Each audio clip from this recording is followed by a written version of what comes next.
İndi eşidəcəyiniz faktlara inanmayacaqsınız. Dünyada el ölkələr var ki, ordusu yoxdur. Tank yoxdur, əskər yoxdur, hərbi baza yoxdur. Amma buna baxmayaraq hələ də mövcuddurlar. Ölkənin təhlükəsizliyinin əsas təminatı ordudur. Amma bəzi dövlətlər həm coğrafi mövqeləri, həm də sahib olduqları dövlət quruluşu sayəsində orduları yoxdur. Hətta bəzi dövlətlər sonradan öz ordusunu ləğv etmişdir. Yaxşı, orduları olmayan bu ölkələr təhlükəsizliyi necə təmin edir və resursları hara xərcləyirlər? İndi sizlərə ordusu olmayan və fərqli təhlükəsizlik strategiyaları ilə seçilən ölkələri təqdim edəcəm.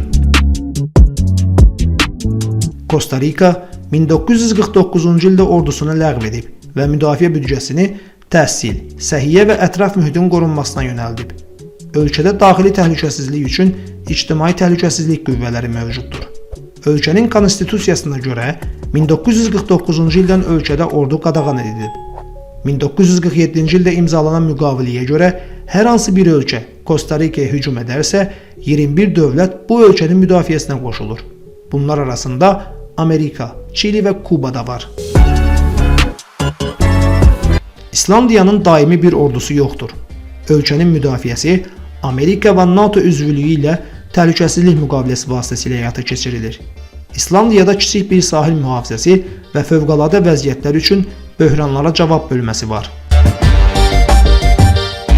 Mavriki, Hind okeanında yerləşən ordusu olmayan bir ada dövlətidir. Ölkə özünü müdafiə üçün diplomatik əlaqələrə və Afrika Birliyi üzvlüyü kimi əməkdaşlığa əsaslanan təhlükəsizlik razılaşmalarına etibar edir. Dünyanın ən kiçik müstəqil dövləti olan Vatikanın ordusu yoxdur. Ölkənin təhlükəsizliyini Papanın və İsveçrənin mühafizə polisləri təmin edir. Andorra, Fransa və İspaniyanın arasında yer alan və öz ordusu olmayan kiçik bir ölkədir. 3 iyun 1993-cü ildəki müqaviləyə görə lazımlı vəziyyətdə ölkənin hərbi istiqamətdən qorunması İspaniya və Fransa tərəfindən təmin olunur. Mərkəzi Avropada yerləşən Liechtensteinin daimi bir ordusu yoxdur.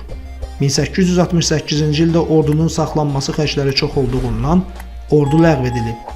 O vaxtdan bu ölkə İsveçrə tərəfindən zəmanət altına alınıb. Dominikan Respublikasında 1981-ci ildə ordunun çevrilişə cəhd etməsindən sonra bu ölkədə ordu ləğv edilib.